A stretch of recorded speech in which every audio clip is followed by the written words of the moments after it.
larga vida a Kingsman.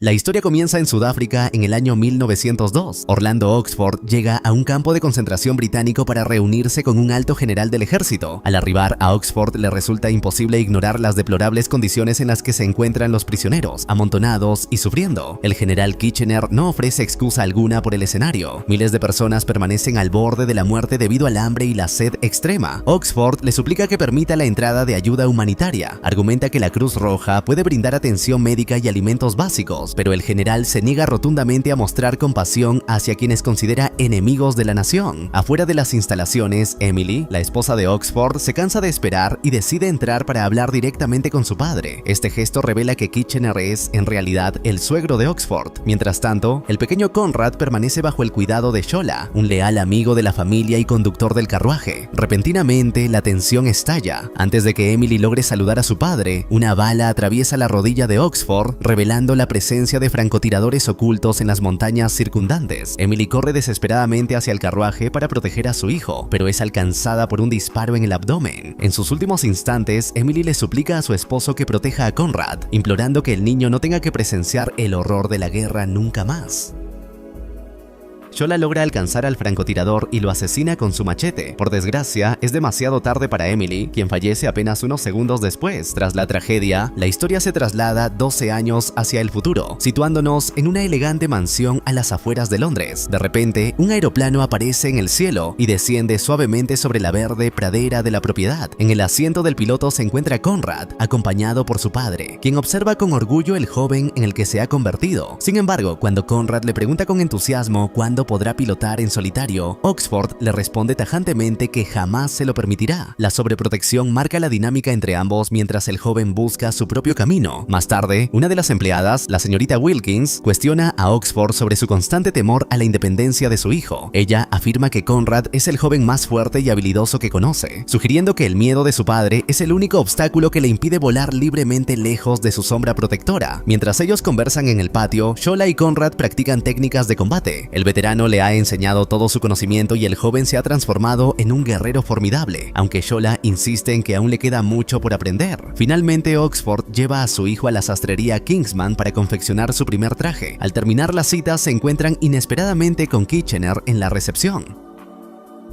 Él le confiesa que no se trata de un encuentro casual. Necesita hablar en privado cuanto antes, ya que requiere un favor personal de su parte. En ese momento, la narrativa nos traslada hacia un lugar remoto donde conocemos a los villanos de esta historia. Al líder lo apodan el Pastor, y a su mesa se sientan sus más fieles seguidores. Cada uno de ellos porta un anillo con un animal que lo representa. Entre ellos, el más siniestro parece ser un hombre llamado Rasputín. El Pastor ordena el asesinato del archiduque Ferdinand, el hombre con quien Oxford tiene programada una cita de caza. La misión le es asignada a uno de sus subordinados, a quien llaman el Oso, aunque su alias no guarda relación con su tamaño físico. 3 días después, el archiduque llega finalmente a Londres y Oxford lo recibe con una caravana especial organizada en su honor. Este resulta ser el favor que Kitchener le había solicitado previamente. Mientras recorren las calles en automóviles de lujo, la multitud se reúne para saludarlos, transformando el trayecto en una especie de desfile público. De repente, el Oso emerge de entre la gente y arroja un artefacto explosivo hacia el vehículo principal. Sin embargo, Conrad reacciona con asombrosa rapidez y utiliza su paraguas para desviar el dispositivo lejos de ellos, salvando así la vida de los ocupantes en un instante de valentía. Un segundo después, el auto de Oxford acelera a toda velocidad para poner al archiduque a salvo. Tras su estrepitoso fracaso, el Oso escapa con rapidez. Sin embargo, es plenamente consciente de que estará muerto antes de lograr salir de la ciudad. En el Palacio Real, Oxford se muestra desesperado por llevar a su hijo de vuelta a casa. No obstante, reconoce que, de no haber sido por el joven, ambos estarían muertos, incluyendo al dignatario. Aquello constituye una prueba irrefutable de que su hijo posee la capacidad necesaria para cuidarse solo. Minutos más tarde, todos abandonan el palacio en un vehículo. En una esquina cercana se observa al Oso extrayendo una pastilla de su anillo. Es la muerte que le aguarda por haber fallado en su misión. No obstante, justo antes de ingerir el veneno, nota que el auto del archiduque se aproxima nuevamente. Decide entonces realizar un último intento, esta vez mucho más personal. Espera pacientemente a que el carruaje motorizado pase frente a su posición para sacar un arma y abrir fuego. Esta vez el éxito resulta rotundo. Asesina no solo al archiduque, sino también a su esposa. Aunque termina siendo arrestado por las autoridades, siente la satisfacción satisfacción de haber complacido al pastor con sus actos. En el trayecto de regreso, Oxford narra a su hijo la historia de 3 personas muy importantes.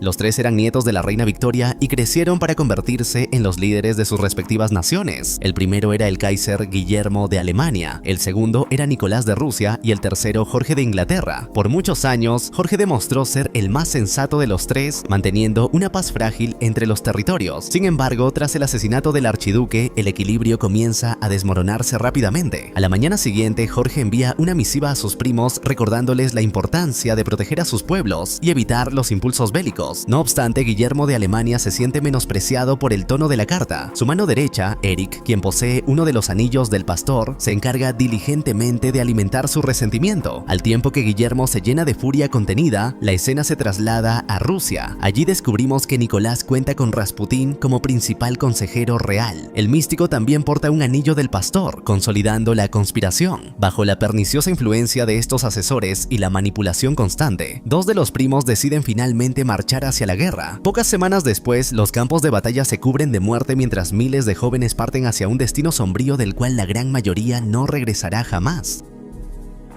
En solo 2 años, la imagen de los 3 primos, antes alabados por su forma de gobernar, queda manchada por la sangre de millones de jóvenes caídos en el conflicto. Ante este panorama, el pastor decide que es momento de iniciar la fase 2 de su plan. El siguiente paso consiste en sacar a Rusia de la ecuación para enfocar todos los recursos de Alemania en la destrucción del rey Jorge de Inglaterra. Por ello, es hora de que Rasputín cumpla su cometido. Mientras tanto, en la mansión Oxford, Conrad suplica a su padre que apruebe su orden para enlistarse en el ejército, pero este se niega rotundamente a enviar a su hijo a una muerte segura. Debido a que el joven aún no alcanza la mayoría de edad, no logra hacerlo cambiar de opinión. Su padre le revela que hace años, él también luchó por su país, advirtiéndole que la realidad en el frente es muy distinta a lo que imagina. Le explica con dureza que quitar una vida humana no se compara con cazar un venado. Confiesa que, a mitad de aquel antiguo conflicto, comenzó a sentir que no tenían derecho a invadir tierras ajenas, quemar hogares y arrebatar pertenencias solo por obedecer a alguien con medallas en los hombros. Tras cuestionar profundamente sus creencias, el padre le suplica a su hijo que tenga paciencia y evite cometer un error irreparable.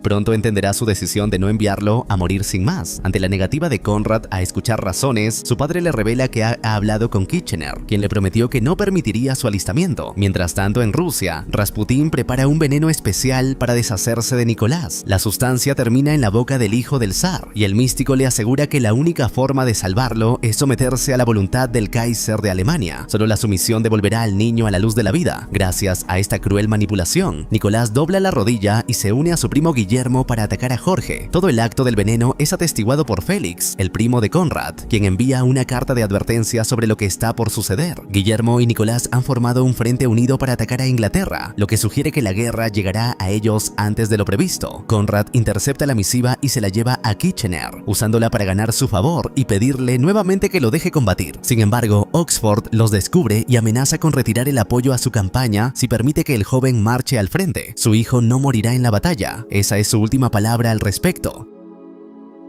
Unos días después, Kitchener decide subir a un barco y viajar a Rusia para negociar directamente con Nicolás. Sin embargo, a mitad del trayecto se topan con un submarino perteneciente al pastor. Un misil impacta la embarcación y envía a toda la tripulación al infierno. La muerte de Kitchener se convierte rápidamente en noticia nacional. Él era la mente maestra que los guiaría hacia la victoria en la batalla, y ahora su cuerpo yace perdido en la inmensidad del mar. Para Conrad, esto no es un accidente. Kitchener fue asesinado. Considera que es el momento de que su padre abandone su actitud pacífica y se involucre seriamente en lo que está ocurriendo. Conrad comienza a perder la paciencia por completo, llegando al punto de insultar a su padre y culparlo por la muerte de su madre. El joven está desesperado por pelear por su país o morir como los 5 millones de soldados que han llenado las fosas comunes en estos últimos 2 años. Tras la pérdida de su buen amigo Kitchener, Oxford finalmente comprende que Conrad representa a una nueva generación. Debido a esto, decide revelarle el gran secreto familiar. La única razón por la que se esfuerza tanto en parecer neutral e inocente es porque lidera una agencia de inteligencia secreta que opera bajo el manto de la oscuridad.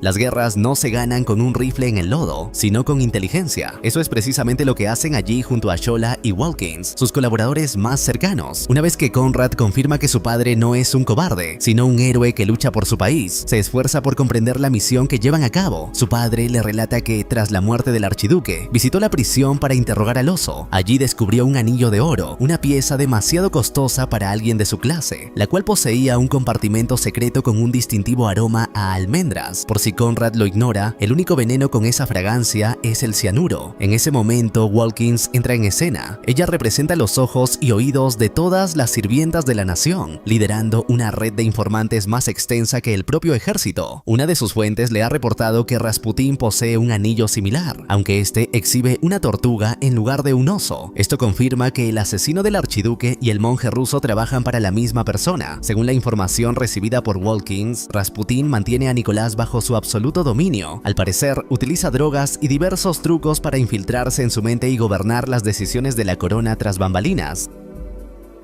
Necesitan asesinarlo para que Nicolás recupere la cordura y retire el apoyo a su primo. Según la información recopilada por las sirvientas de Watkins, Rasputín posee dos debilidades claras: los dulces y los jóvenes apuestos. El plan consiste en que Conrad lo seduzca, lo guíe a una sala privada y le ofrezca un dulce envenenado. Esta representa la primera misión oficial de Conrad. Su padre, preocupado, le pide extremar precauciones, pues aún duda si fue correcto revelarle el secreto familiar. Una vez en Rusia, la familia es recibida en un baile ceremonial, donde son testigos de la llegada de Rasputín. El monje entra en la sala con un aura sobrenatural, pareciendo flotar sobre el suelo en lugar de caminar. Es un hombre tenebroso que, tras fijar su vista en Conrad apenas unos segundos, se acerca para conocerlo. Sin embargo, Conrad resulta ser demasiado aburrido para sus gustos. En cambio, Oxford posee una sagacidad que despierta el interés del místico, quien termina invitándolo a su estancia privada. Allí, le pide que se quite los pantalones para revisar su pierna herida, asegurando que tal vez pueda lograr que ya no necesite usar ese bastón nunca más.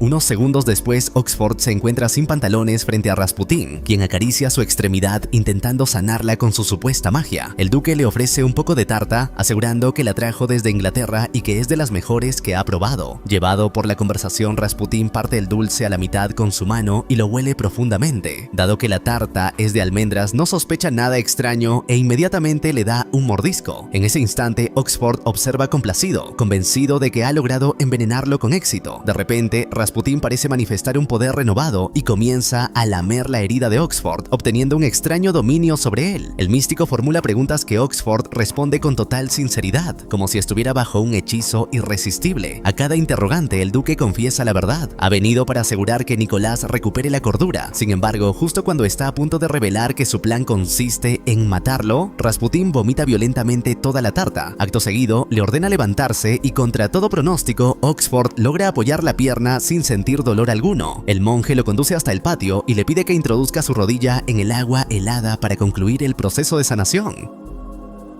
Justo cuando Oxford cree que realmente recibirá ayuda, Rasputín lo sujeta por el cuello y comienza a ahogarlo en el agua gélida. Le confiesa con desdén que conoce la receta de la tarta y que esta originalmente no lleva almendras. Además, le recrimina que si realmente lo hubiera investigado, sabría que es inmune al cianuro, pues ingiere una pequeña dosis cada mañana para fortalecer su resistencia. Cuando faltan pocos segundos para que Oxford perezca ahogado, Shola y Conrad irrumpen en el lugar. El veterano se abalanza sobre Rasputín, quien extrae dos dagas ocultas en sus piernas para enfrentarlo. Mientras esto sucede, Conrad auxilia a su padre. La pelea entre Shola y Rasputín resulta de una intensidad asombrosa. El místico no solo es sabio y hábil, sino profundamente despiadado. Para él, la batalla es un baile y disfruta del proceso de aniquilar a su enemigo. Al final del combate, Rasputín apuñala a Shola con una cruz envenenada que le nubla la vista, sumergiéndolo en una alucinación. Esto le otorga al monje la oportunidad de ejecutarlo, pero Conrad dispara a su espada justo a tiempo para salvar a su mentor. En ese instante,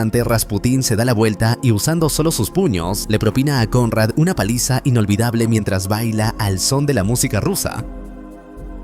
Al ver a su hijo al borde de la muerte, Oxford se incorpora a pesar del frío extremo y de encontrarse al límite de la hipotermia. Padre e hijo arremeten contra el mago tenebroso, quien esquiva cada ataque sin la menor dificultad. Inicialmente no parece que tengan oportunidad alguna de vencerlo. Sin embargo, segundos después, Oxford logra apuñalarlo en el hombro y lo arrastra directamente hacia el agua helada. Allí, utiliza su espada y su pierna recién sanada para empujarlo hacia el fondo con el fin de que se ahogue definitivamente. Oxford aguarda unos instantes adicionales para asegurarse de que Rasputin perezca bajo el agua y luego regresa junto a su hijo. No obstante, para sorpresa de todos, el místico se levanta una vez más. Al verlo aproximarse, el miedo invade sus rostros, pues parece que no existe forma humana de matar a aquel sujeto. En ese momento crítico, Walkins aparece con un revólver y le dispara certeramente en la frente, poniendo fin a su vida. El pastor está furioso, el oso y la tortuga han caído, y Rusia permanece en la guerra, lo que supone un contratiempo para sus planes. De regreso en el tren, el grupo celebra el cumpleaños de Conrad. Oxford se siente orgulloso de que su hijo sea ya un hombre y celebra haber recuperado la movilidad de su pierna. Ignora qué clase de magia dominaba Rasputin, pero admite que hizo algo bueno antes de morir.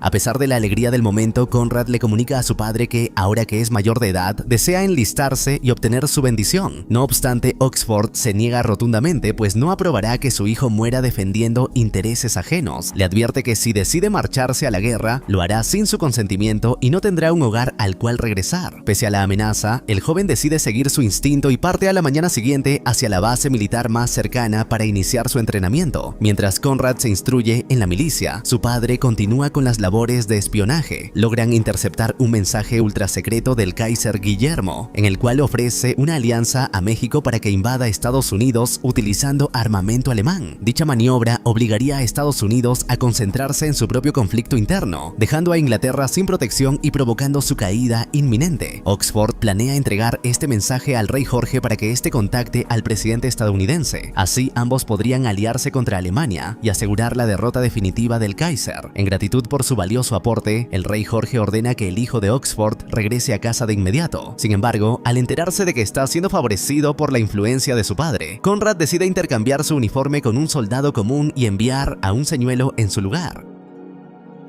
Para el momento en que Oxford descubre el engaño, Conrad ya se encuentra en el frente. Allí es testigo de cómo un espía británico intenta cruzar la tierra de nadie, pero es asesinado en el intento. Poco después, su capitán aparece y les informa que aquel hombre transportaba un mensaje de vital importancia, por lo que necesita 6 voluntarios para recuperarlo al caer la noche. Conrad es el único que se ofrece por voluntad propia. El resto es reclutado a la fuerza, ya que nadie suele salir con vida de esa zona conocida como el lecho de la muerte. Una vez que el sol se oculta en el horizonte, el grupo de 6 hombres y el capitán se arrastran por el lodo hasta el lugar donde yace el espía. Lo que no esperan encontrar es una unidad alemana de 6 hombres que también busca al informante. En ese instante, ambos bandos permanecen en un silencio sepulcral, apuntándose mutuamente. La situación es extremadamente tensa. Si alguno dispara, los soldados en las trincheras enemigas desatarán un infierno de fuego sobre todos ellos. Deben resolver el conflicto de una manera distinta. El capitán alemán baja su arma y extrae un cuchillo, señalando el método para dirimir la disputa. Se matarán entre ellos sin hacer ruido. Los que sobrevivan podrán regresar a sus posiciones sin provocar un enfrentamiento a gran escala.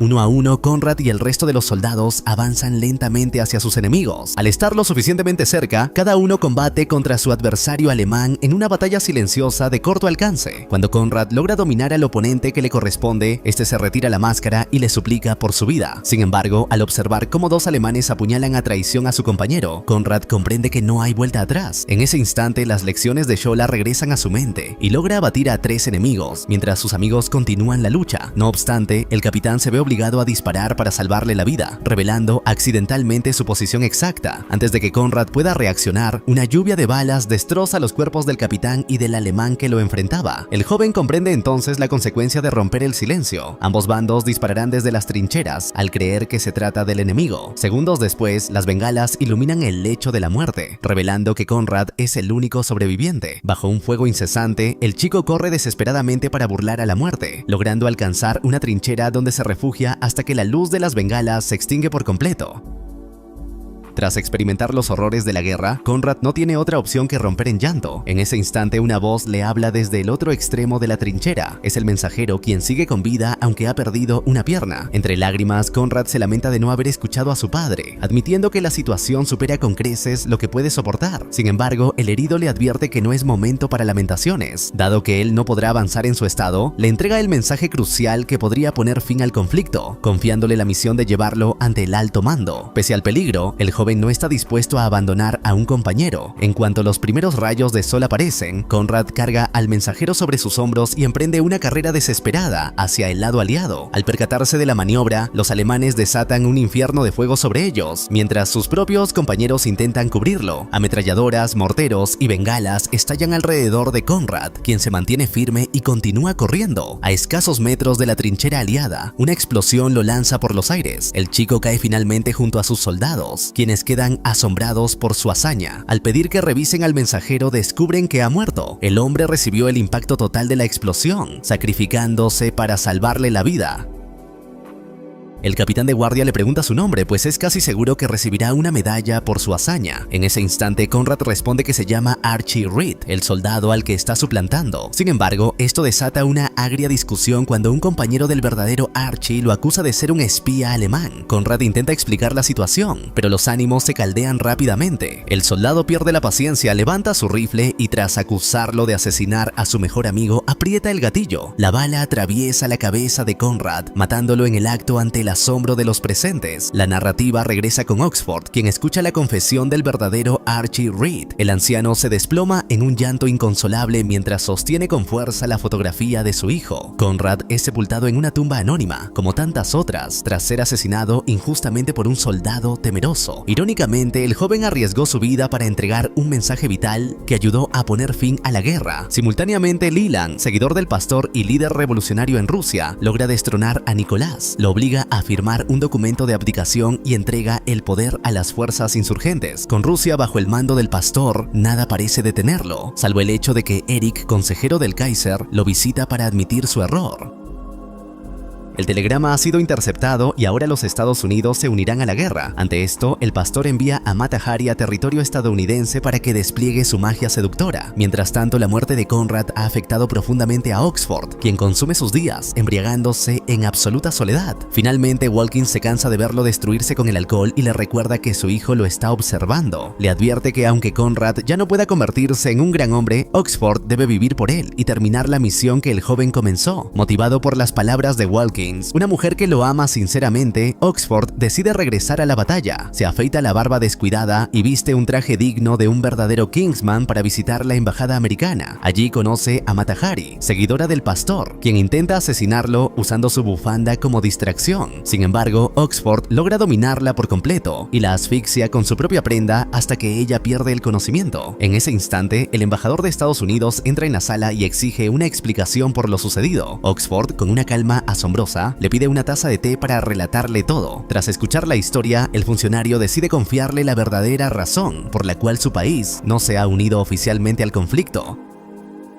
Resulta que existe una cinta de Mata Hari teniendo intimidad con el presidente. Si eso se hiciera público, desataría un escándalo imposible de ocultar. Por ello, si Oxford logra recuperar el negativo, Estados Unidos se unirá a Inglaterra para destruir a Alemania por completo. Debido a que la bufanda de Mata Hari es bastante peculiar, Oxford la lleva a la sastrería familiar. Allí, su experto de confianza le revela que la prenda proviene de la cabra camaliro, un animal extremadamente raro que solo habita en un lugar del mundo, una montaña altísima en las afueras de Suiza, el sitio que el pastor ha elegido como su fortaleza. Para cuando Oxford y Shola llegan a las inmediaciones, notan que un pequeño ejército custodia el elevador que conduce a la cima. Al no contar con la fuerza necesaria para vencer a los guardias, Oxford decide utilizar el avión familiar para descender sobre la montaña en paracaídas. Una vez alcanzada la zona de salto, coloca el motor en automático y se arroja al vacío, no sin antes sufrir un pequeño percance con el ala de la aeronave. Afortunadamente, logra aterrizar cerca del punto previsto. Sin embargo, una corriente repentina lo estrella contra la ladera. Al despertar, se encuentra colgando peligrosamente al borde del abismo.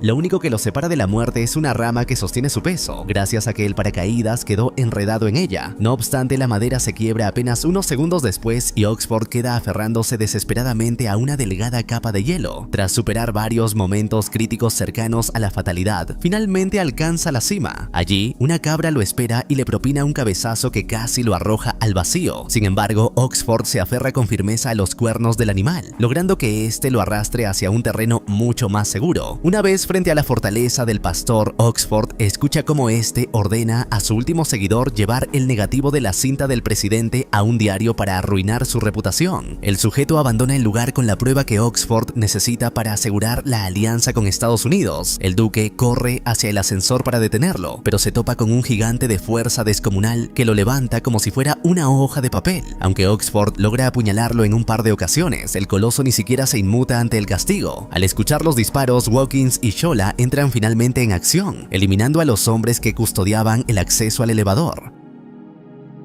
Cuando todo parecía perdido para Oxford, Shola se sube al contrapeso del ascensor. Watkins realiza un disparo perfecto a la cuerda, provocando que el sujeto con el negativo caiga hacia su muerte mientras Shola es impulsado a gran velocidad hacia la cima. En una maniobra digna de cámara lenta, Shola aparece en el momento justo para usar su machete y decapitar al gigante que estaba a punto de asesinar a su jefe. Watkins les grita desde abajo que ya tiene el negativo en su poder y que pueden retirarse. Sin embargo, Oxford no está dispuesto a seguir luchando solo contra los tentáculos de la bestia. La cabeza de la organización está frente a él y es momento de cortarla. Juntos, Shola y Oxford eliminan a los seguidores restantes del pastor antes de irrumpir en su iglesia. Este los recibe con una MG-42 cargada y 300 municiones que destrozan el lugar por completo, aunque no logran alcanzar a nuestros héroes. El pastor se oculta en la oscuridad para dispararles, aprovechando el sigilo, pero Oxford se anticipa y lanza una bengala que ilumina todo el recinto. Cuando se agotan las balas, el villano les propone un combate 1 a 1 con espadas. Ha llegado el momento de resolver el conflicto como verdaderos caballeros.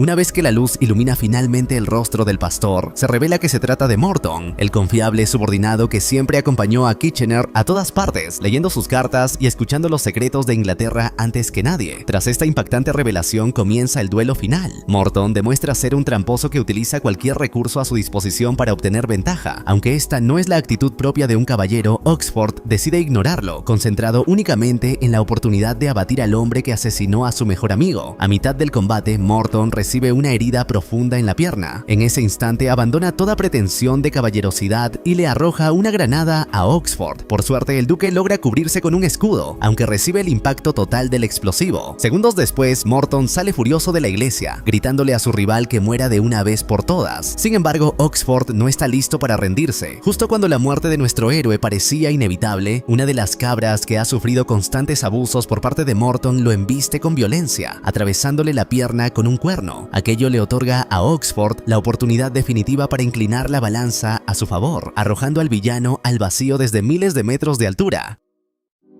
2 días después, el presidente de los Estados Unidos recibe un obsequio de galletas desde Inglaterra. Oculto bajo los dulces, halla el negativo de su bochornoso encuentro. En agradecimiento, ordena finalmente que sus generales marchen a la guerra contra Alemania. Una vez que el conflicto concluye, Oxford se entera por el rey Jorge de que Nicolás fue masacrado y de que Guillermo resultó ejecutado tras firmar su renuncia. Ahora, Inglaterra permanece como el único reino soberano de los 3. Debido a que todo esto ocurrió gracias a su intervención, Oxford se ha ganado un deseo. Puede pedir lo que quiera. Él solicita una reunión al día siguiente en la sastrería Kingsman, pues tiene una propuesta importante que hacerle al monarca. Al día siguiente se lleva a cabo la primera reunión oficial de Kingsman, donde se asignan los nombres clave para los integrantes, Oxford y sus colaboradores, incluyendo a Watkins como Galahad, Shola como Merlin, Archie Reed como Lancelot, el embajador de los Estados Unidos como Belvedere y el propio rey Jorge como Percival. La película termina con un brindis entre todos ellos, celebrando así el nacimiento de la Agencia de Inteligencia Internacional Kingsman, una organización que operará desde las sombras para proteger al mundo.